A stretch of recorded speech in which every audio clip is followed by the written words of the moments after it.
Comme d'habitude, sur le YouTube, vous serez mondialement connu dans le quartier, comme d'habitude. Et donc, de quoi est-ce qu'on a parlé la dernière fois? C'était costaud, non?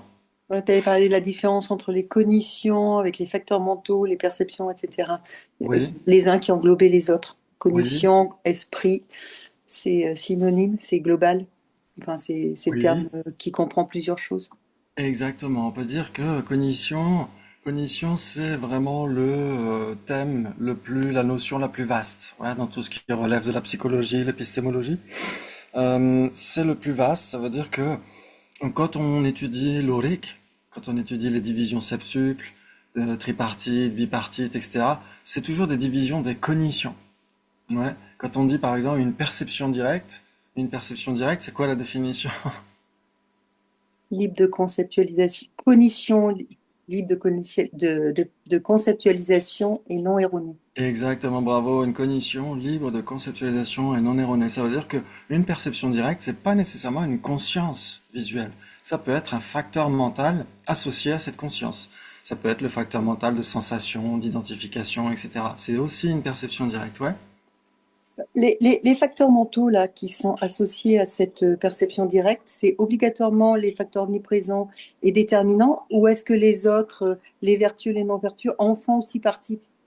Alors ça dépend de quelle conscience dans laquelle ils sont dans l'entourage. Par exemple, une affliction n'est nécessairement pas dans une conscience visuelle, l'entourage d'une Oui, oui, c'est conscience visuelle. mental. D'accord. Ah Ouais. oui, oui, oui, oui, oui, d'accord. Donc en fait, il n'y a que les deux premiers, je te dis, les déterminants, les omniprésents, qui peuvent être présents Oui, là-dedans. Et tous les autres, donc les vertueux et les non-vertueux, ça fait partie d'une conscience mentale, là. ouais. Et encore, même les déterminatifs, il faudrait vérifier s'ils peuvent être dans une conscience visuelle, par exemple. Il y a dedans la concentration, la Mhm. sagesse, etc. Donc ce serait difficile de dire que D'accord. la conscience visuelle soit sage ou soit concentrée, ouais. Mais en effet, c'est peut-être plus pour la conscience mentale dans ce cas-là. Par contre, les omniprésents, c'est sûr, ils sont, comme leur nom l'indique, ils sont partout. D'accord. Bravo, excellent. Très bien.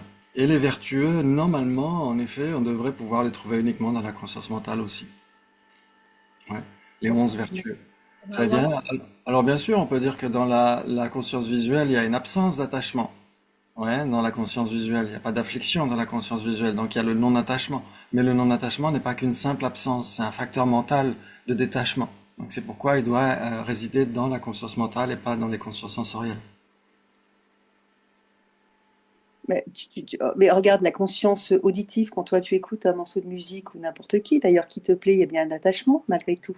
Alors en fait, il y a une sensation plaisante, et cette Ouais, sensation plaisante va engendrer un attachement qui se trouve dans la conscience mentale. d'accord.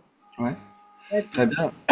Oui. après, c'est cette recherche de nice feeling, enfin de plaisance en fait par rapport à cette musique qui fait, c'est le grasping là-dessus Ah oui, oui, qui recrée, puis là, voilà. tout à fait. Ouais, Ouais. on pourrait dire que c'est à cause des sensations plaisantes qu'on génère de l'attachement. Ouais. Ouais, c'est à cause des sensations déplaisantes qu'on génère de l'aversion, etc. Ouais. Et c'est l'intention de vouloir de nouveau reproduire ça, Oui, qui fait qu'on le crée, enfin qu'on le crée, qu'on va le qu'on va les chercher. rechercher obsessionnellement, etc., etc. Ouais. Dans la plupart des cas, exactement, tout à fait. Et donc c'est Ouais. là, tu peux utiliser le même procédé pour développer la bodhicitta. Oui, tout à fait. On peut. Parce que j'ai compris que voilà, c'est d'utiliser le même schéma, mais en focusant sur l'intention qui est pure, Mhm. l'intention positive pour reproduire, puis par la familiarisation, tu vas développer une Exactement. société, D'autant mais que, d'autant que bodhicitta engendre aussi une sensation plaisante mais mentale dans ce cas-là, ouais. ouais, ok. Excellent, c'est super. Donc en effet, cognition, on peut dire en tibétain, on a trois mots. Il y a lo, rigpa, sheba. Ouais, tout ça, ça renvoie à cognition, cognition, entendement, etc. Et c'est le plus vaste. Ouais, en sanskrit, on a samvedana, samviti. Les deux sont vraiment interchangeables. Il y a aussi buddhi et il y a quoi aussi? Qu'est-ce que je disais? Shepa, rigpa. Ok. Et jnana. Jnana, ouais. Buddhi et Samvedana. Donc ces trois-là, ça renvoie à cognition. Donc c'est vraiment équivalent et c'est le domaine le plus vaste. C'est-à-dire quand on dit une perception directe, bah, c'est une cognition. Une conscience mentale, c'est une cognition. Une affliction, c'est une cognition, etc., etc. Tout ça, c'est de la cognition. Ouais.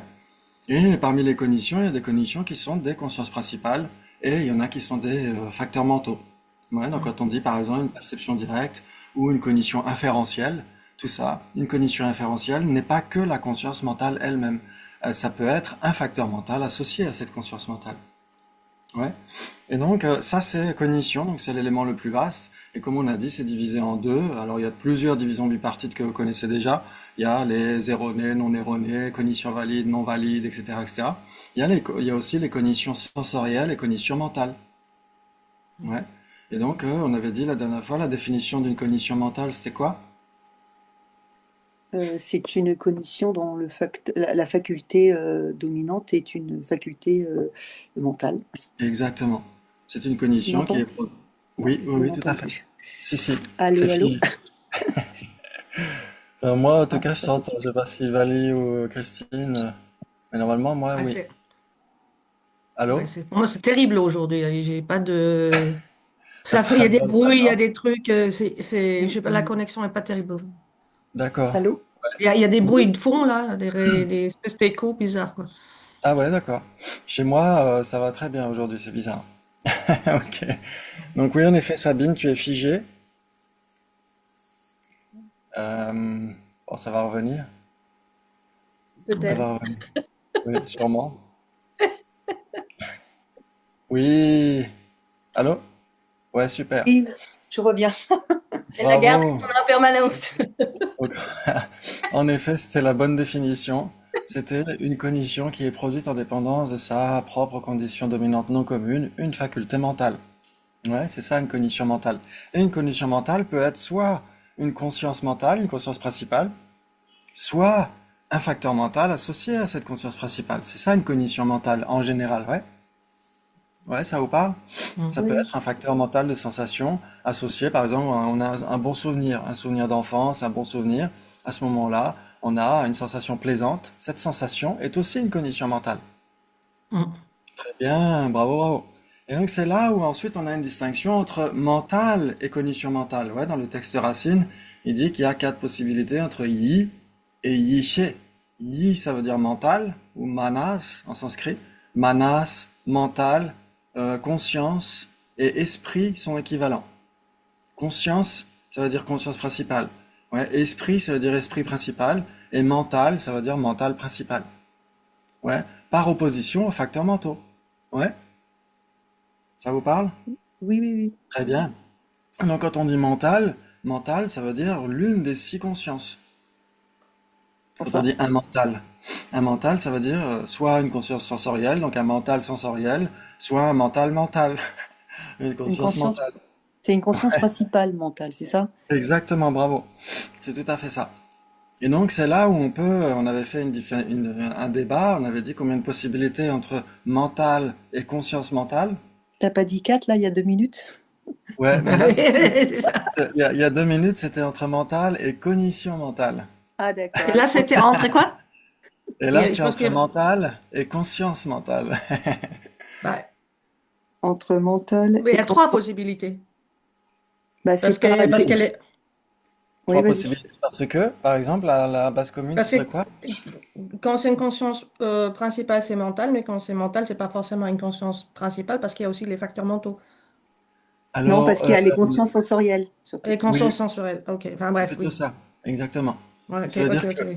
qu'une conscience mentale, c'est nécessairement l'une des six consciences. Mhm. Vous êtes Oui. d'accord? Une conscience mentale, c'est nécessairement l'une des six consciences. Mais si c'est l'une des six consciences, si c'est un mental, c'est pas nécessairement une conscience mentale. Ça peut être Voilà. une conscience sensorielle. Mm. Ouais, ça joue. Oui, Oui. oui. Et il y a ce qui n'est ni l'un ni l'autre, on peut dire bah, un facteur mental. Un facteur mental n'est ni Mm. une conscience mentale, ni un mental en général, ni une conscience Ouais. principale de toute façon. Mm. Mm, Ouais, mm. bravo. Ouais, ça joue. Mais Mhm. est-ce que tu en penses facteur mental, c'est quelque chose c'est comme le voile, c'est quelque chose qui vient par-dessus, c'est ça qu'on peut enlever. Oui, alors un facteur mental, on pourrait dire que c'est nécessairement, alors on ne peut pas nécessairement les enlever. Par exemple, même un Bouddha, il a le facteur mental de sensation. Ouais. Il a Non, le mais facteur mental d'identification, etc. Et donc, il y a des facteurs mentaux, on peut dire minimalistes, qui doivent être là de toute façon pour qu'une Mm. conscience principale puisse fonctionner. Par exemple, s'il n'y avait pas la sensation, la conscience principale ne pourrait pas expérimenter ces objets. Elle peut les expérimenter grâce à la sensation. mais quand tu penses colère, qui est un facteur mental, il est adventitious. Enfin, c'est quelque chose qui a été créé par Oui, Dieu. quand on Il parle n'y a pas des la afflictions. nature, il y a pas la nature alors du facteur mental que Oui, tu dis pur. oui, quand Enfin, on parle de certains facteurs mentaux tels que les afflictions, ceux-là sont des objets d'abandon. ok, ok. Ouais. Exactement. Mais tout facteur mental n'est pas nécessairement un objet d'abandon. Ok, ok. Mm. Ouais, mais ça c'est Ouais. important. Merci. Ouais, Ouais. c'est important, ouais. Par Ouais, exemple, les vertueux ne sont pas des objets d'abandon. Au contraire, le Bouddha les développe à l'infini, etc. Et oui, En fait, moi, j'imagine ça de manière à, comme c'est une route, les facteurs mentaux sont les pancartes ou les panneaux d'indication, et la conscience, c'est la voiture qui roule. C'est un peu, enfin, elle oui, est en fluide, il y a une espèce de fluide qui continue, qui fonctionne, et puis après, il y a des oui, trucs qui sont, les panneaux qui sont là et qui donnent des informations, quoi. C'est ouais, comme ouais. ça que je le... Ou Mais alors, j'imagine, quoi. on pourrait dire plutôt que, parce que les panneaux, ils sont à l'extérieur de la voiture, alors que là, les facteurs mentaux, ils font partie intégrante de la voiture. Donc, on Ah, pourrait dire, donc c'est... c'est, tu sais, Oui, la ok, caméra radar, par exemple. On pourrait ok, dire ok, ce qui ok. détecte s'il y a un obstacle, etc., ce qui corrige la direction, etc. Donc, tout ce Les qui est intégré kilomètres. dans, ou Oui, est-ce ok, qui donc... indique les kilomètres, etc. Ouais, tout à fait. Ok, ok, ok, plus ok, la Dans ce forme, cas-là, ça fonctionnerait bien, ouais. c'est plus ok. la forme comme Mm. un flux pollué ou un truc qui te dirige. Enfin, si tu suis une odeur ou tu suis un truc, quoi. Par exemple, le facteur mental intention, c'est le volant. C'est ça Ouais. qui dirige l'esprit vers ces Ok, objets, ok, etc. ok. Ouais, Exactement. Très bien, eh ben c'est super. Et donc, dans ce cas-là, en effet, si on a bien compris qu'une cognition, ça peut être soit une conscience principale, donc un mental, soit un facteur mental, donc une cognition qui n'est pas une conscience principale. Maintenant, si on compare mental et cognition mentale, on avait dit combien de possibilités? Bon, Plus mental et conscience mentale, hein, parce que là, il y a trois possibilités, mais mental et cognition mentale, t'avais dit 4. j'avais dit quatre. Ah, j'écoute. Jacques a dit Jacques a dit 4. non, c'est Christophe a dit.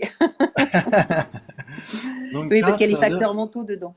Et parce qu'il y a les facteurs mentaux dedans, exactement. Quand on dit cognition, cognition mentale, ça renvoie non seulement à la conscience mentale, ça peut renvoyer à une conscience mentale, mais ça peut renvoyer aussi aux facteurs mentaux associés à cette conscience mentale.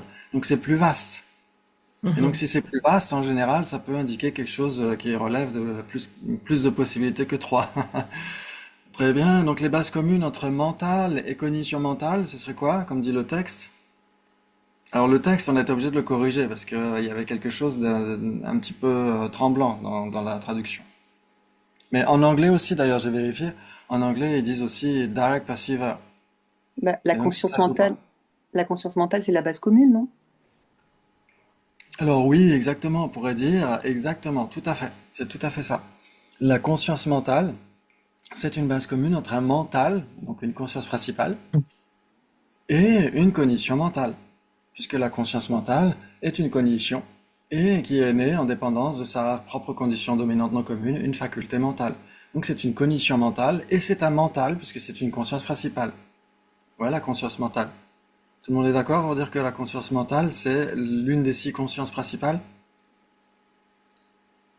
Oui, oui. Ouais, la conscience mentale, ouais, on a 5 consciences sensorielles et une conscience mentale. Donc cette conscience mentale est l'une des 6 consciences principales. Mm. Très bien, donc c'est un mental. C'est l'un des 6 mentaux, on pourrait dire. Et c'est aussi une cognition mentale, puisque c'est une cognition qui est née en dépendance de sa faculté dominante non commune, une faculté mentale. Ouais, donc c'est bien la base commune entre les deux. Quand tu disais manteau, on peut voir le manteau qu'on met sur soi ou manteau? Les manteaux, Non, mais pas tout à coup. C'est quand comme si on... tu changeais de manteau, enfin ouais, quand Ouais. j'entends les 6 manteaux, je voyais les 6 manteaux, différentes vestes, tu vois. Je sais Ouais, quand pas. on dit les manteaux, c'est Ah non, les plus loin. ouais, non, Les, les ça, tu veux ouais. dire, en fait, les Alors que différentes oui, quand on dit les manteaux, ça veut dire les consciences principales.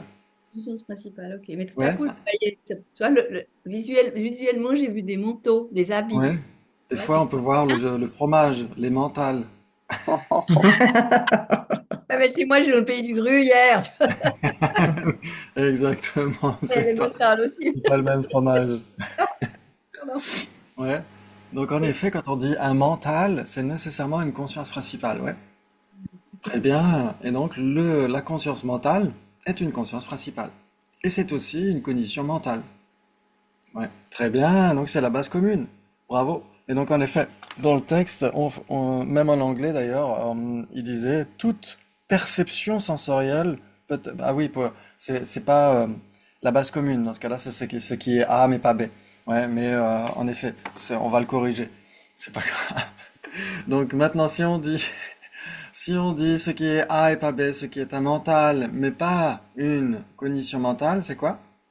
Ce qui est une conscience principale, mais pas une cognition mentale? Eh ben, un facteur mental. Bah oui. Ouais, ce qui est une conscience principale. N'oubliez pas, une conscience principale et un facteur mental sont contradictoires, ouais. Oui. Réel. Donc ce qu'on recherche, c'est quoi là? C'est un mental, donc une conscience principale, qui ne serait pas une cognition mentale. Une Qui ne cognition soit- sensorielle alors? Voilà, une conscience sensorielle. Oui, une Ouais, une conscience conscience sensorielle. sensorielle. Une conscience principale sensorielle. Ouais, c'est un mental parce que c'est une conscience principale. Par exemple, une conscience visuelle, c'est un mental parce que c'est une conscience principale. Ouais, une conscience visuelle. On parle bien de la conscience elle-même, ouais.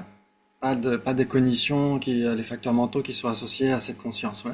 Donc cette conscience visuelle, l'une des 6 consciences, cette conscience visuelle, est une conscience sensorielle, donc n'est nécessairement pas une cognition mentale. Ouais. Et c'est nécessairement un mental puisque c'est une conscience principale. Donc c'est bien ce qui est A et pas B. Ouais, ce qui est un mental, donc une conscience principale. Et en général, quand on dit un mental, on a tendance à se dire, mais c'est nécessairement mental. Mais ici, un mental, ça peut être une conscience sensorielle. La conscience visuelle est un mental. Ouais, parce que c'est équivalent avec conscience et avec esprit. Donc, il faut pas se laisser trop perturber par le vocabulaire. Mais c'est juste parce que c'est pour comparer en tibétain yi et yishe. C'est très différent en fait. Ouais, il y a bien 4 possibilités. Donc, ce qui est A mais pas B, ce qui est yi, ce qui est un mental mais pas une cognition mentale, c'est bien une conscience principale sensorielle, visuelle, auditive, olfactive, gustative ou tactile. Mhm. Ouais, très bien. Et donc dans le texte, il disait une perception sensorielle. Mais comme on a dit, une perception, ça peut être n'importe quelle cognition sensorielle. Ça peut être un facteur mental. Donc ça jouerait pas. Si on disait, bah, le facteur mental de sensation associé à la conscience visuelle, c'est ce qui est A et pas B, bah non. Parce que Puisqu'un facteur mental. Pardon, Oui, excuse-moi. Parce que perception, cognition, sensorielle, c'est pareil en fait. Enfin, exactement. c'est ça. Oui, oui, parce qu'une perception sensorielle ou une cognition sensorielle, c'est la même chose en fait. C'est-à-dire que ça peut être aussi bien une conscience principale qu'un facteur mental associé à cette conscience. Ouais? Oui. Ok, bravo. Donc on a ce qui est A et pas B. J'aurais dû prendre des diapos. Et ça, on avait fait ce débat un vendredi soir, je me souviens. Mais ça, c'est pas grave. Ok. Et donc on avait maintenant B et pas A. Qu'est-ce qui est une cognition mentale, mais pas une conscience principale? Ben là, c'est le facteur mental. C'est un Oui, facteur mental. mais pas n'importe Mhm. lequel. Et facteur mental, ben, on va dire la sensation, le contact, Ouais, mais pas n'importe lequel. qui est Parce que associé à une conscience mentale. voilà, exactement. Bravo, un facteur mental associé à la conscience mentale. C'est une cognition mentale, mais ce n'est pas une conscience principale. Mais ça voudrait dire que ces facteurs omniprésents, ils sont différents selon la conscience à laquelle ils sont associés? Oui, par exemple, Mhm. là, comme on a dit tout à l'heure, par exemple, si on a, par exemple, là, j'ai le goût agréable du café, cette saveur, cette conscience tactile, gustative, la conscience gustative est associée à un facteur mental de sensation, une sensation plaisante, là, par exemple. Cette sensation est aussi une cognition gustative. Mhm. Ouais, c'est aussi une perception gustative.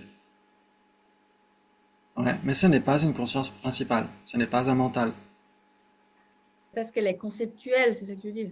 Non, non, non, Et parce que c'est un facteur mental. Et facteur mental et conscience principale sont contradictoires. Ils sont une même substance, ils sont dans le même entourage, mais ils sont une même substance. Donc ça veut dire que le facteur mental de sensation associé à la conscience gustative est une cognition sensorielle, n'est pas une cognition mentale. En fait, les facteurs mentaux omniprésents, ils sont en gros généraux, mais selon le fait qu'ils soient associés à une conscience soit sensorielle, soit mentale, ils seront différents. C'est pour ça que tu les associes différemment. Mais au départ, c'est Exactement. quand même quelque chose de, j'allais dire, de général, enfin. Oui, oui, tout à fait. C'est ça? Exactement comme cognition. Cognition, c'est général, mais ça peut être divisé en cognition sensorielle ou cognition mentale. Et les deux sont contradictoires. Est-ce que tu as dit que c'était une bonne sensation de café? T'as dit Oui, quoi? une sensation plaisante, Ah, juste c'est, plaisant. Alors, juste c'est, plaisant, c'est pas conceptuel. ah non, non, du tout. Ah ouais, si tu dis c'est un bon goût, ça devient conceptuel. Oui, oui, exactement. En Ah fait, voilà, la la nuance. conscience, la conscience gustative est associée à une sensation plaisante, mais Ouais. elle ne la réalise pas comme étant plaisante. C'est la conscience mentale qui réalise l'aspect plaisant de cette sensation. Euh, Ouais, la oui, conscience gustative ne se préoccupe que du café. Oui, Gustatif. Valérie. C'est oui, c'est un peu ça qui permet d'avoir des, des perceptions plus ou moins inattentives, non? Ou le degré de l'intention dont tu le ressens, c'est en fait ça, l'idée. C'est-à-dire, Oui, c'est en fait, c'est ça qui gère le cerveau que, voilà, c'est plus ou moins présent dans mon esprit. oui, ça veut dire que, C'est ça le fonctionnement, en fait. C'est ça ouais, qui on permet peut. de dire, voilà, c'est attentif, plus ou moins attentif ou très attentif, quoi. Oui, en fait, ça dépend de l'aspect plaisant. Si on a tellement l'habitude de boire du café le vendredi matin Mhm. qu'on peut mettre de côté l'aspect plaisant de ce café. Si on a moins dormi que d'habitude, on a une sensation encore plus plaisante, etc. Mais là, je pense que c'est de l'autosuggestion, parce que si je buvais du thé noir, ça irait très bien aussi. Mais en effet, ça dépend vraiment de la situation. Ça veut dire que la conscience mentale, si elle est plongée dans la discussion des cognitions, etc., parce qu'on est Mhm. passionné par le truc, on peut mettre de côté facilement l'aspect plaisant du café.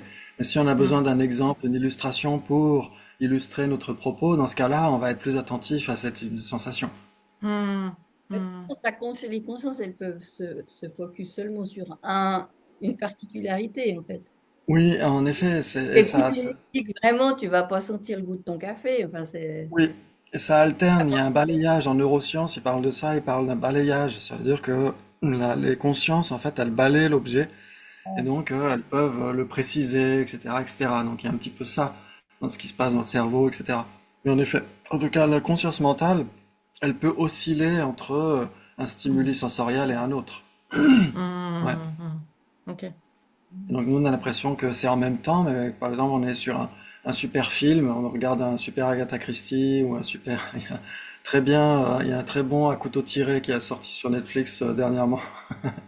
Ou alors un Avengers, etc. Et donc on est sur la conscience visuelle, sur ce qui se passe visuellement, et moins sur le chocolat. Ouais, quand c'est passionnant, etc. Et quand le scénario est un petit peu plus flottant, on peut être plus sur le chocolat.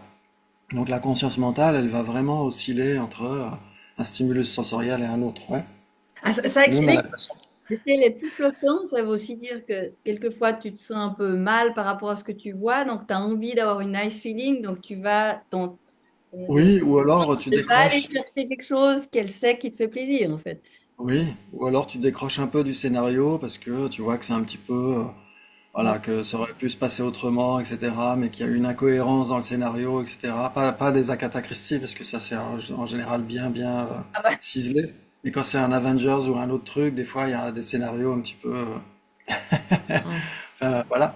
Mais sinon, du moment que c'est, comment dire, je veux dire, si t'es moins pris par l'aspect visuel, tout simplement parce qu'il y a il y a un aspect moins passionnant parce qu'il y a un dialogue un peu, voilà. Dans ce cas-là, tu vas être plus axé sur peut-être même un souvenir ou une Mhm. élaboration mentale ou sur le goût du chocolat ou du popcorn, etc. Ouais, ça veut dire que c'est Mhm. pas toujours c'est pas comme un long fleuve tranquille en fait, c'est toujours fluctuant. Ouais, mais ça m'explique aussi pourquoi quand je suis par exemple en train de regarder un film et puis j'ai le popcorn et en fait au lieu de prendre un popcorn que genre voilà j'ai besoin de beaucoup de popcorn pour avoir la sensation de popcorn parce qu'en fait mon cerveau est Mhm. atterré par autre chose, quoi. C'est pour ça, cette espèce de Oui, crise oui. de boulimie qu'on peut avoir là, dans des situations comme ça. Non, mais ok, j'ai compris ça, ça m'arrange. Ouais, c'est une bonne explication. Donc tu vas voir que des bons films, comme ça tu mangeras Ouais, moins de popcorn. Oui, ou quand je exactement. mange un popcorn, je me focalise sur le popcorn, un seul popcorn, et puis je continue. Mais des faits de faire les deux choses en même temps, c'est ça où on commence à se caver, quoi. Bon, Oui. après, il y a même des images que nous, on perçoit pas mentalement, mais qui peuvent passer sans qu'on les voit, puis qui t'amènent à aller chercher quelque chose, puis il y a une pub, mais qui est cachée dans une image, en fait. Ah oui, oui, Ouais, tout à ouais. fait. Ça, Une association ouais, d'idées, etc. Ouais, tout à fait. voilà. Ouais. Euh, Mm. Très bien. Eh ben, c'est super. Donc, en effet, qu'est-ce qui est une cognition mentale, mais pas un mental? C'était Ben, quoi? on a dit un facteur mental associé à une conscience mentale. C'est pas ça qu'on a dit? Voilà, exactement. Un facteur mental associé à une conscience mentale. Ouais, c'est une cognition mentale, parce que c'est né en dépendance d'une faculté mentale, mais c'est nécessairement pas une conscience principale, c'est nécessairement pas un mental. Ouais. Mhm. Donc c'est ce qui est B et pas A. Et parmi les cognitions, qu'est-ce qui n'est ni l'un ni l'autre? Ni un mental, ni une cognition mentale, ni une conscience principale, ni une cognition mentale. Eh ben, un facteur mental associé à une conscience sensorielle. Voilà, exactement, bravo, c'est magnifique. Une sensation visuelle, par exemple. Ouais, une sensation auditive, etc. C'est un facteur mental, donc c'est pas un mental, c'est un facteur mental, et c'est pas une cognition mentale, parce que c'est une cognition Mm. sensorielle. Bravo, c'est super, donc c'est exactement ce qu'on avait fait la dernière fois, ouais. C'est Mm. magnifique. Oh là là, ça c'est super. ça Excellent. ça Et explique donc, aussi ouais. les relations qui sont obligatoires pour arriver à quelque chose, en fait, que tout, comme tout est interconnecté, ben, chaque chose amène quelque chose d'autre. Enfin, moi, ça me fait penser à Ouais.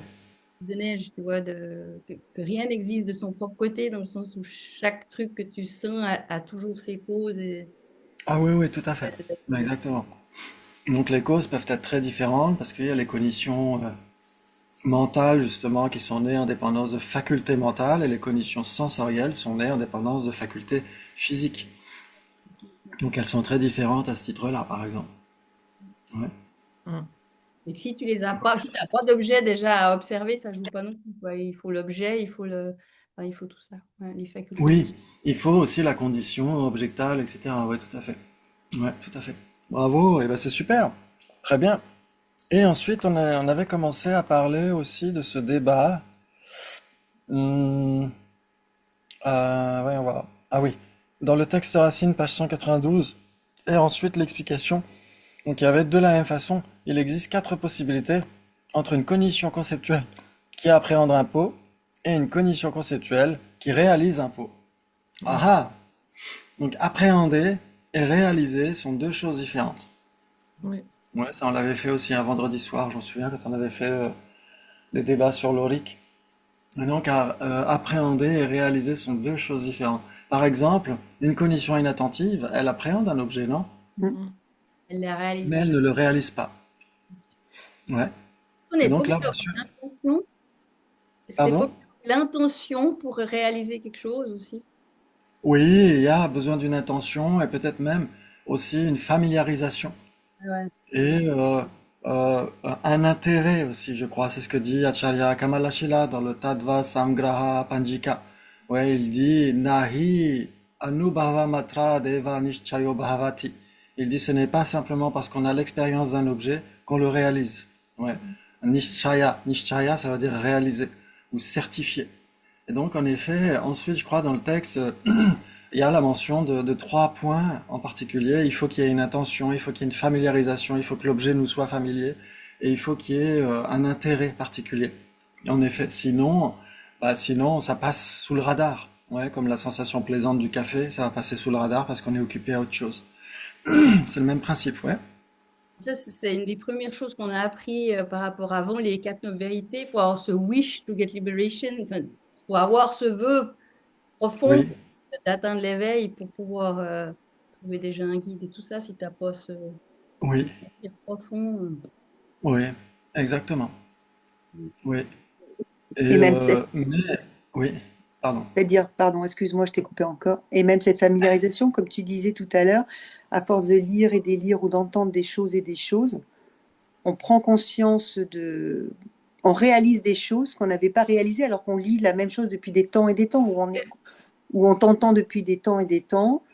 Et à un moment donné, ça fait tac, il y a quelque chose qui arrive alors que c'était là avant. Donc c'est la familiarisation qui fait qu'on réalise. C'est pour ça qu'il faut étudier.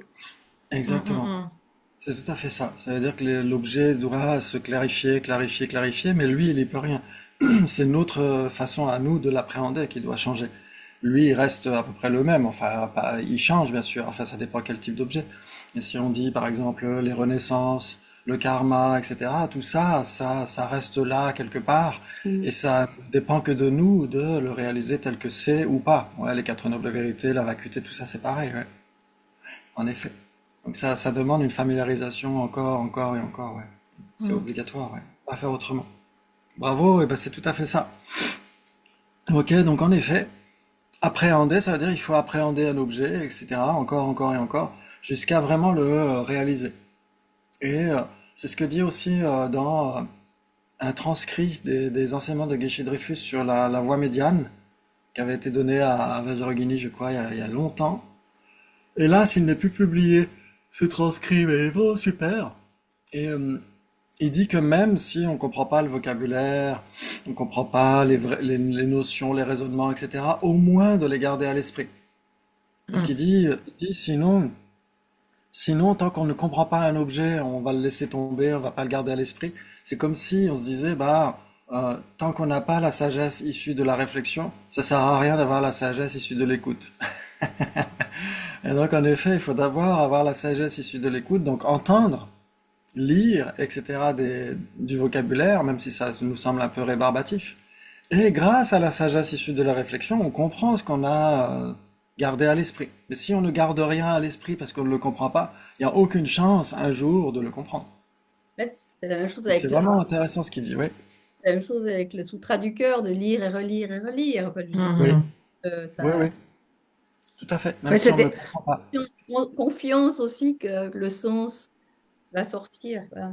Oui, mais ça demande énormément de motivation et de discipline, surtout. La discipline, et puis je vois quand même la discipline, c'est pas trop à la mode en ce moment. Et puis bon, oui, même bon, là, j'avoue, sur une heure, moi, je peux pas rester concentré une heure à fond, à fond. Je pense que je sais pas si tout le monde arrive, moi, j'arrive pas. Mais au moins, je reste dans le mood, quoi. Et puis oui, ça oui, continue, quoi. Et puis je les entends 5 fois, et puis la sixième, 10e fois, je le comprends, quoi. Mais ça, c'est mhm, pas grave.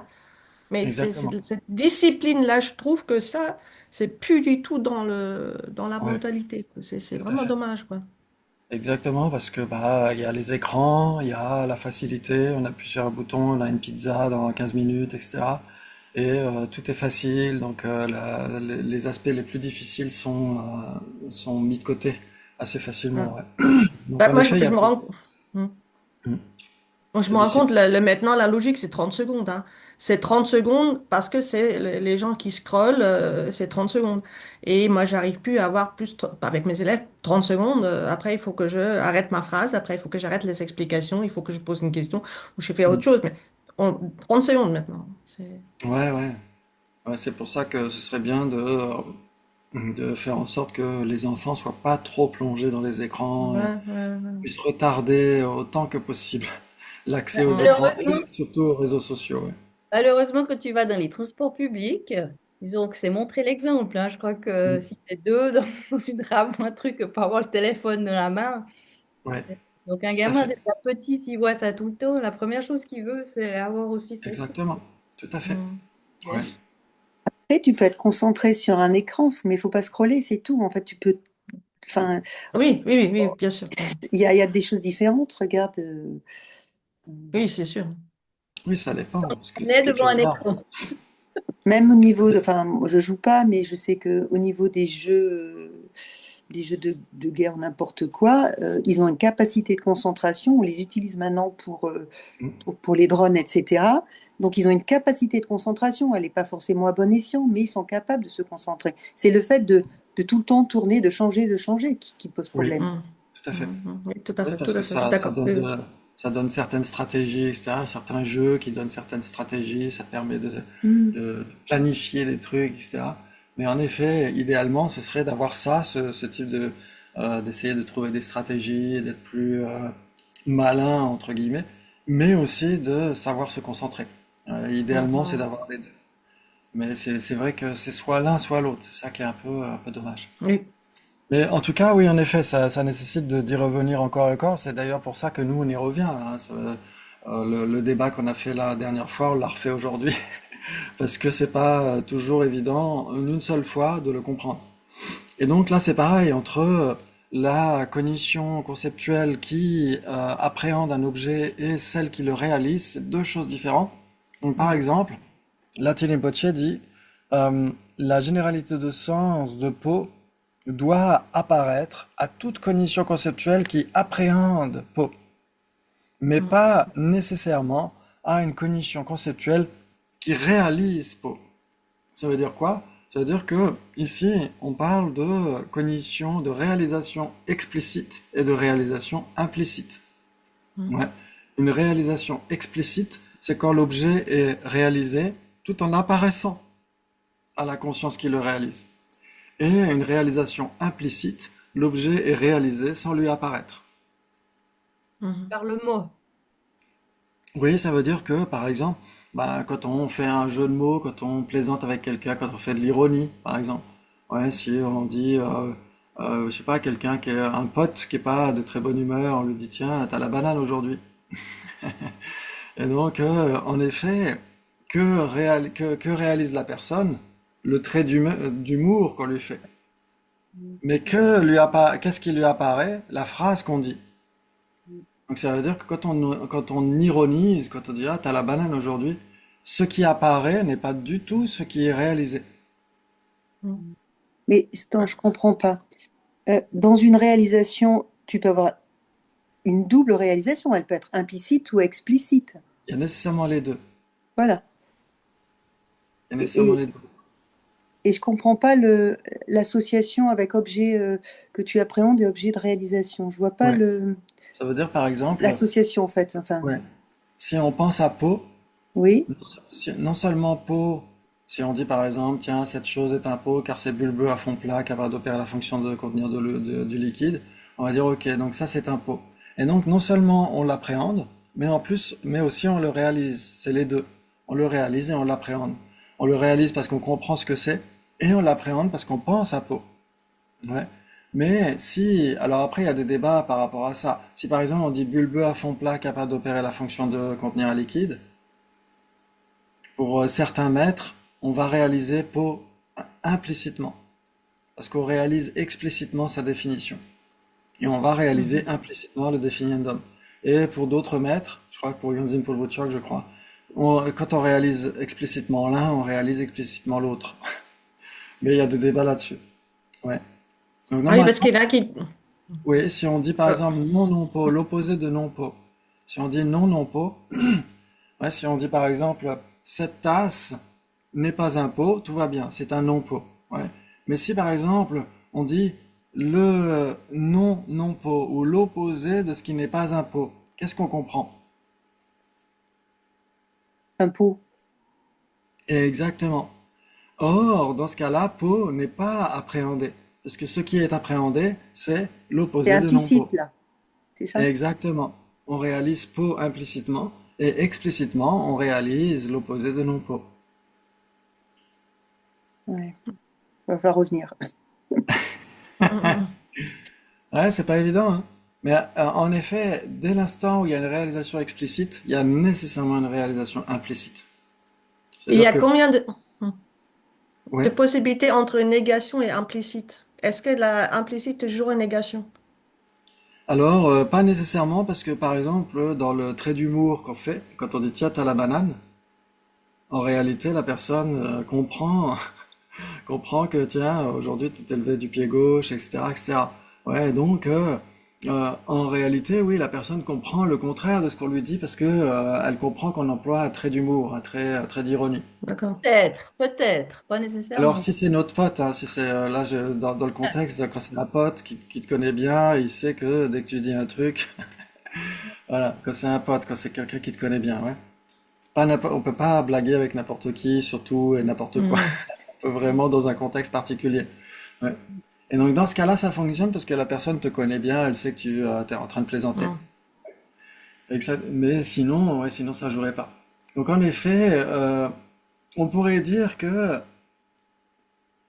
dès l'instant où il y a une négation affirmative, dès l'instant où il y a une négation affirmative, il y a nécessairement la compréhension implicite Bien de sûr. ce à quoi ça renvoie. Ouais, quand on dit, par exemple, c'était dans quelle pièce de théâtre? Quelqu'un me l'avait dit d'ailleurs. Je crois que c'est Gabi qui me l'avait dit. C'était dans une pièce de théâtre où la personne disait, va, je ne te hais point. Mm. C'est Je sais pas plus si c'est. Shakespeare? Ah, Dans c'était dans Shakespeare. quoi? Dans Oui, Shakespeare? Shakespeare. Ah, Mais ok, bon, peut-être dans Shakespeare, ouais. Moi, j'avais dit Andromaque, mais j'étais bon pas bah, sûr. oui, mais t'as Oui, je peut-être. crois que c'est dans carrément un autre truc, en effet. C'est peut-être dans Shakespeare. Où la personne dit, va, je ne te hais point. Qu'est-ce que ça veut dire? Quand il y a T'aimes une en double fait. négation, ça veut dire qu'en fait, oui, la personne est appréciée. Ouais.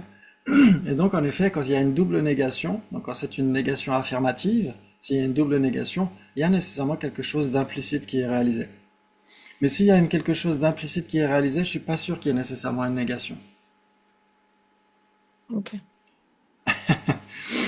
En tout cas, Mais ici, oui. la boîte aux lettres vide, donc c'est implicite quand même. Mais ouais, parce qu'il vit Alors dans en fait, là, exactement, l'absence de courrier dans la boîte aux lettres est réalisée implicitement ouais. par la conscience visuelle, voire même la conscience Mhm. mentale. Alors la conscience mentale, elle peut réaliser explicitement si on dit tiens, il n'y a pas de courrier dans la boîte aux lettres ou il y a une absence de courrier dans la boîte aux lettres, conceptuellement, là, c'est réalisé explicitement. Et donc, que va réaliser implicitement cette conscience conceptuelle? Eh ben, l'opposé de ce qui n'est pas cette absence. Mhm. Puisque n'importe quel phénomène est nécessairement l'opposé de ce qui n'est pas lui. Ouais. Quand on dit implicite, ça veut aussi dire indirect. Alors, dans certains textes, ils vont dire indirect, mais indirect, en général, ça veut plutôt dire conceptuel. Hein, parce que quand on dit les contradictions qui sont indirectes, tu es obligé d'abord, pour dire que c'est un non-poids, enfin, ça, tu dois voir que c'est, ou bien qu'un pilier n'est pas un poids, tu dois voir que c'est pas un poids pour dire que c'est un pilier. Oui, dans ce cas-là, oui, contradiction directe et indirecte, c'est plus la même chose. Ça veut dire que, par exemple, pot et non-pot sont directement contradictoires, alors que pilier et pot sont indirectement Ouais, contradictoires. voilà. Tu es obligé d'affirmer qu'un est ça pour dire qu'il n'est pas ça. Ouais. Ouais, donc dans ce cas-là, c'est un peu différent. Alors que dans explicite implicite, ça veut dire que ça peut être conceptuel ou direct, la réalisation. Par exemple, si on réalise visuellement une couleur, la conscience visuelle réalise aussi l'opposé de ce qui n'est pas cette couleur. Mais elle le réalise implicitement. Mais directement aussi, tu veux dire. Oui, exactement. Par exemple, quand on regarde s'il y a du courrier dans la boîte aux lettres, notre conscience visuelle se rend compte d'une absence. Mais elle a Et cette, besoin d'autre chose pour le comprendre. Oui, parce que cette absence est permanente, donc elle ne peut pas apparaître à la conscience visuelle. Donc si D'accord? elle ne peut pas apparaître à la conscience visuelle, mais que la conscience visuelle se rend compte qu'il y a cette absence est réalisée, mais implicitement. Ce qui est réalisé explicitement, c'est le fond de la boîte aux lettres. Ok. Je ne savais pas que ça peut aussi être direct, tu vois, par rapport à ça. Ouais, ben, c'est le même principe avec... alors c'est là où il y a des débats par rapport à ça. Par exemple, pour le non-soi. Le non-soi, pour une perception directe yogique, n'apparaît pas. Parce que pour les Sautrantika, c'est impossible qu'un phénomène permanent puisse apparaître à une perception directe. Et donc pour la perception yogique directe qui réalise le non-soi n'est nécessairement pas son objet du mode d'appréhension. N'est nécessairement pas appréhendé. Mhm. Mm. Parce qu'il ne peut pas apparaître, vu qu'il est permanent. Il ne peut pas apparaître à une perception directe. Il ne peut apparaître qu'à une conscience conceptuelle. Ouais, donc c'est pourquoi les Sautrantika vont dire que le non-soi est réalisé directement, mais implicitement, par la perception directe yogique. Et d'autres vont dire qu'il est réalisé au moyen d'une perception directe, mais il n'est pas réalisé directement. D'autres C'est vont... ça que j'ai compris, tu vois, un peu plus. Ouais, ok. ouais. Et c'est dans la suite du texte aussi, dans la suite du texte racine, il y a cette mention-là. Il y a une différence entre être réalisé directement ou être réalisé au moyen d'une perception directe. Oui, il y a aussi cette distinction qui est faite. En tibétain, ils vont dire Ngunsum Du Tamparjawa ou Ngunsum Gi Tamparjawa. Ouais, avec un instrumental. réalisé par une perception directe ou réalisé directement. C'est deux choses très différentes pour eux. La définition d'implicite, tu as ça? Oui, c'est la définition d'une réalisation implicite, c'est quand cet objet est réalisé sans qu'il lui apparaisse. Ouais, la cognition réalise cet objet sans que cet objet lui apparaisse. Alors bien sûr, il y a des définitions données plus complexes par Kunkien Jamyang Shepa dans son Lori Tache, que Vénérable Otok Rinpoche avait commenté au Salève il y a quelques années. Et ça, je pourrais retrouver et donner les définitions. Ouais. Impeccable, c'est super. Et est-ce qu'on a encore du temps ou pas? Parce que c'est très dense tout ça. Oui, on a encore un peu de temps, c'est cool. Ok, très bien. Et donc ici, ce qu'il faut voir, c'est que, alors bien sûr, le texte dit la généralité du signifié, mais nous on dit en général la généralité de sens. À la FPMT, c'est comme ça, normalement, qu'on avait standardisé le vocabulaire. Et donc la généralité de sens de pot doit apparaître à toute cognition conceptuelle qui appréhende un pot. Ok, qui appréhende, ça veut dire appréhender, ça veut dire qu'il faut que l'objet lui apparaisse. Ouais. Donc bien sûr, il y a des débats par rapport à ça. Est-ce que pot apparaît à la conscience conceptuelle quand la conscience conceptuelle pense à pot? Chez les Gelugpa, on dira oui, le pot apparaît à la conscience conceptuelle, mais n'est pas son objet apparent. Ouais. Donc ça, c'est une grande différence. Ensuite, mais pas nécessairement une cognition conceptuelle qui réalise un pot. C'est-à-dire une conscience conceptuelle qui réalise un pot peut très bien avoir la généralité de sens de pot ou pas. C'est-à-dire, par exemple, quand on pense à un non-non-pot, on réalise pot, mais on n'a pas la généralité de sens de pot. On a la généralité de sens de non-non-pot. Oui, mais enfin, au départ, pour avoir la généralité de sens de non-non-pot, il faut que tu aies déjà pot. Et après, tu en déduis que non-non-pot. Donc au départ, tu as quand même une base. Parce que si tu sais pas ce que c'est un pot, on a beau Oui, de te dire non-non-pot, tu ne sauras pas ce que c'est. exactement. Tout à fait.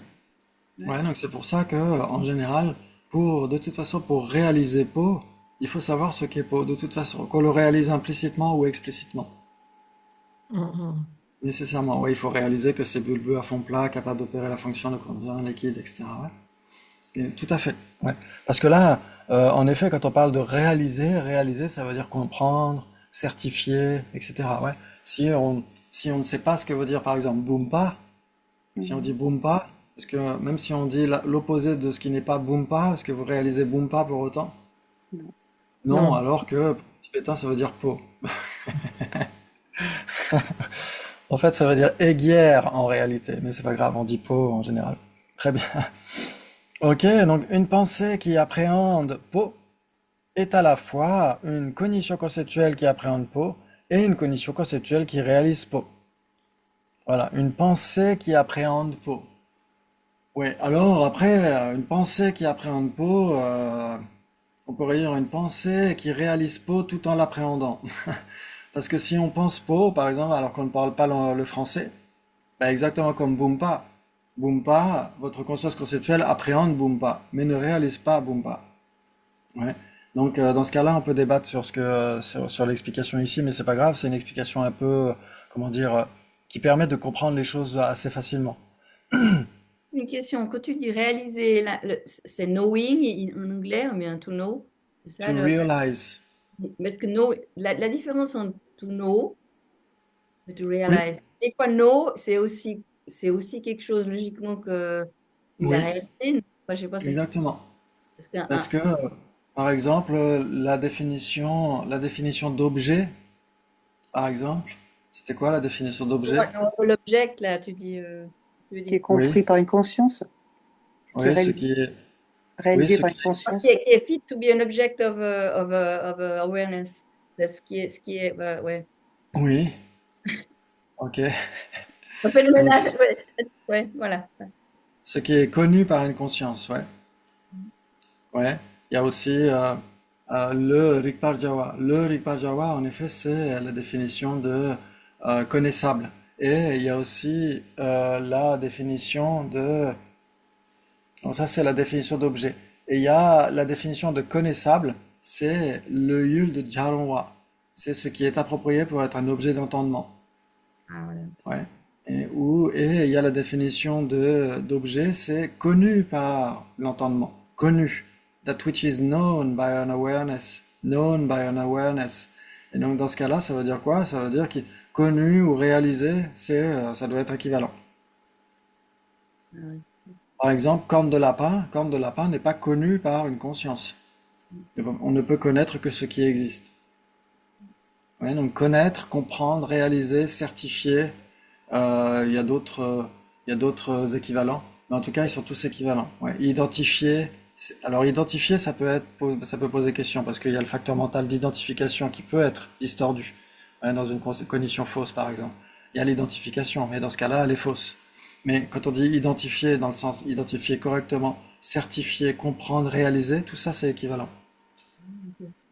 Comprendre, réaliser, Oui. c'est la même chose. Ouais, ça veut dire qu'une conscience visuelle peut comprendre son objet, mais comprendre ne veut pas dire conceptuellement, pas nécessairement. C'est ça qui est tricky quand même. Enfin, c'est pas simple hein, à décortiquer là. Oui. Ouais, ça veut Est-ce dire que, que, Voir, connaître, réaliser. Ça, ouais, ouais. ouais. parce Par que exemple, to know en anglais, pour moi, ça fait aussi référence à savoir. oui. Et c'est pour ça que, il y a des discussions par rapport à ça. Par exemple, dans Recognizing Reality, Geshe Dreyfus dit que la définition de cognition valide, ça ne doit pas être juste une connaissance. Parce que la connaissance, c'est du savoir, c'est quelque chose qui traîne dans notre conscience mémorielle, dans notre mémoire, etc. Mhm, Or, la conscience visuelle ne se souvient pas, elle n'a pas de mémoire. Ouais. mhm, Et donc, mhm. un événement cognitif, tel que la compréhension, la réalisation, etc., n'est pas nécessairement conceptuel, n'est pas nécessairement mental. Mais en tout cas, il y a au moins trois qui sont équivalents, ce qu'avait dit Vener Geshe Gensen en Alanda. Sherwa, torpa, pas. Donc Sherwa, ça veut dire comprendre, torpa, réaliser, pas, certifier, sont équivalents. Ok. Mhm. Ouais. Mais tu vois, parce que produit impermanent, tout ça, c'est aussi, ils sont mutuels et inclusifs, ils sont aussi équivalents. Oui. Mais c'est facile de dire qu'un objet est produit, mais de réaliser qu'il est impermanent, c'est autre chose. Oui, tout à fait. Oui, Donc, c'est autre chose s'ils parce sont que équivalents, c'est un peu la même chose avec le nourriture. c'est nécessairement autre chose parce que si c'était pas autre chose, si c'était similaire, si c'était exactement la même chose, il n'y aurait pas de syllogisme possible. Ah On ouais, pourrait non, pas dire le c'est sujet ça. leçon est impermanent car il est produit. Ouais, il n'y aurait pas plusieurs cognitions valides nécessaires. Dès l'instant où on comprend produit, on comprendrait nécessairement impermanent. Or, ce n'est pas le cas, parce que ça nécessite un syllogisme. Le Ça veut, son est impermanent. ça veut dire que, est-ce qu'on peut dire que implicitement, parce que c'est produit, c'est impermanent? Alors, on pourrait dire que même implicitement, ça poserait question, parce que si on dit, il n'y aurait pas besoin du syllogisme, on dirait le sujet leçon est produit. Et donc la personne comprendrait tout de suite qu'il est impermanent. Or là, on a besoin de formuler à la personne, on a besoin de dire le sujet leçon est impermanent, car il est produit. On a besoin de prouver le prédicat, donc impermanent, grâce à la raison produit. Et si impermanent était réalisé dès l'instant où on réalise produit, il n'y aurait pas besoin du prédicat. On dirait, bah, il s'ensuit donc que le sujet leçon est produit. Et la personne comprendrait automatiquement qu'il est impermanent. Oui, mais enfin, pour Oui, comprendre les choses implicites, enfin, il y a différents niveaux, enfin, comment dire, différents niveaux de réalisation. Peut-être que euh, pour Oui, quelqu'un qui, comment dire, qui est à un niveau initial, effectivement, la façon d'appréhender implicitement la chose, il ne comprendra pas. Mais celui qui a un niveau plus élaboré, tout de suite, pour lui, ça fera sens. Tu comprends ce oui. que je veux dire? Donc dans ce Non? cas-là, ce ne sera pas une réalisation implicite. S'il ne la D'accord, comprend pas, ce ne sera pas une réalisation. d'accord. là-dedans, le seul qu'on peut faire implicitement, si tu sais que c'est impermanent, c'est nécessairement notre permanent. Oui, et oui, tout à fait. Là, dans ce cas-là, oui, ça joue. Là, Si là, ça joue. Voilà, ok. tu comprends explicitement produit, tu comprends, dans certains textes, ils diront, tu comprends implicitement créer, parce que c'est la définition de produit. Je Donc trouve tu qu'on devrait comprends créer. approfondir plus les Parce choses que, tout bêtes comme ça. ouais, C'est, parce que pour c'est- comprendre produit, il faut comprendre la définition de produit. Et la définition de produit, c'est qui est pas, donc créer. Ouais. Et donc, en effet, si tu comprends produit, ça veut dire que tu comprends nécessairement la définition de produit. Donc tu comprendras, pour certains manuels, ils vont dire tu comprends implicitement la définition. Pour d'autres, ils vont dire non, tu la comprends explicitement. Et ça, c'est pas grave. Et en effet, si on dit tu comprends l'opposé de non-produit, dans ce cas-là, oui, ça c'est nécessairement implicite. Et tout le monde est d'accord là-dessus. Donc Ouais, c'est c'est quelque chose intéressant, hein. d'implicite, ça reste quand même dans la même bulle, en fait, quelque Ouais. part. Ça peut Et pas c'est changer pour ça. ouais, enfin, tu C'est pour vois. ça qu'ils disent qu'il y a besoin de plusieurs cognitions valides. Ouais, par exemple, dans le Tongtun Chenmo de Kirubje, par exemple, sur la vacuité, mais aussi dans certains textes sur la logique. Par exemple, dans Tibetan Logic, par exemple, il y a cette mention-là. Gyal Sabje va dire, si on comprend que le son est impermanent car il est produit, on a plusieurs cognitions valides. On doit comprendre l'illustration, on doit avoir une cognition valide qui comprend l'illustration donc de produit. On doit comprendre une cognition valide qui comprend que permanent et impermanent sont mutuellement contradictoires. Et on doit aussi avoir une cognition valide qui comprend que produit n'existe nécessairement pas dans permanent. Et Mhm. donc, on a au moins trois cognitions valides qui permettent de comprendre ce syllogisme. Donc ça nécessite quand même beaucoup de cognitions valides. C'est pas juste une cognition valide. D'où la première noble vérité aussi, de bien comprendre ce que veut dire impermanent, quoi. Oui, oui, oui, tout à fait. Ouais, c'est très important. Ouais. Excellent. Et ben c'est super. Voyons voir, je regarde l'heure parce que je vais pas vous garder trop longtemps. On a 2 minutes. Oh là là. Ok.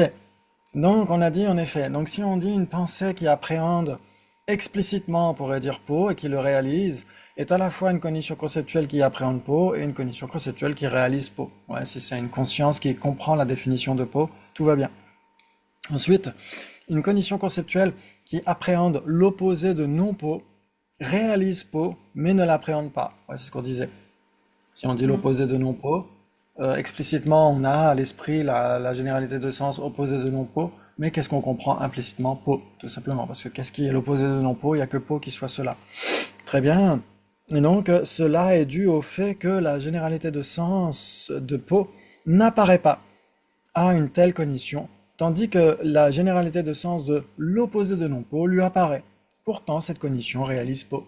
Ouais, mais elle le réalise implicitement, c'est ça que ça veut dire.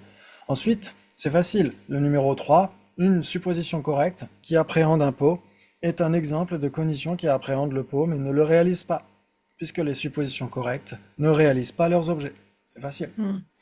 Ouais, Ok. une supposition Mhm. correcte est nécessairement conceptuelle, donc elle appréhende pot quand elle a la généralité de sens de pot, mais elle ne les réalise nécessairement pas. Elle suppose, tiens, c'est peut-être un pot, ouais, c'est sûrement un pot, etc. Ok. Et une cognition conceptuelle qui appréhende un pilier, par exemple, n'est aucune des deux, c'est facile.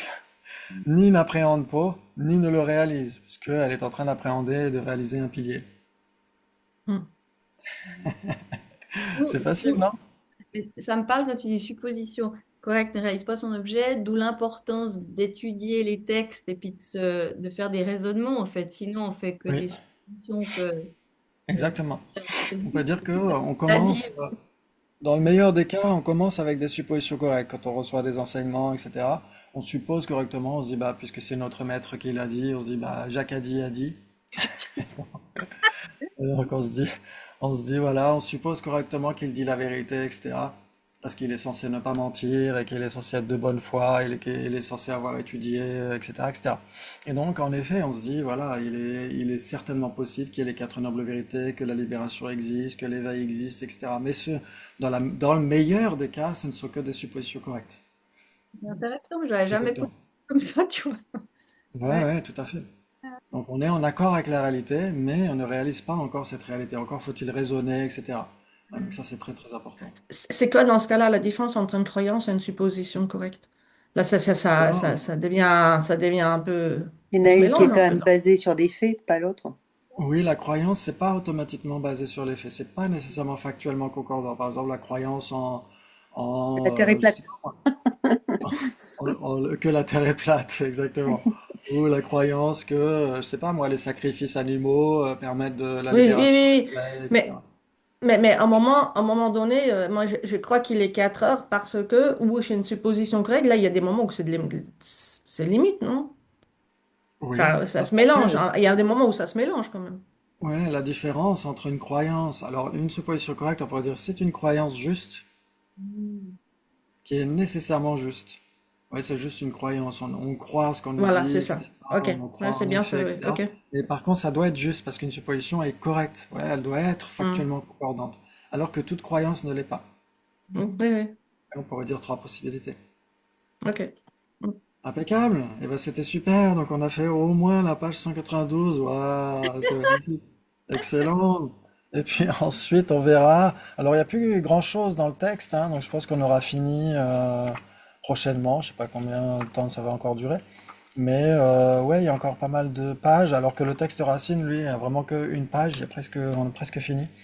Et donc on verra la fois prochaine la 193 avec quatre possibilités entre perception directe d'un phénomène et euh, cognition valide directe par rapport à ce phénomène. Ouais, un phénomène réalisé directement, non, un phénomène perçu directement et un phénomène euh, appréhendé par une cognition valide directe. Ouais, je sais plus comment il faut le formuler.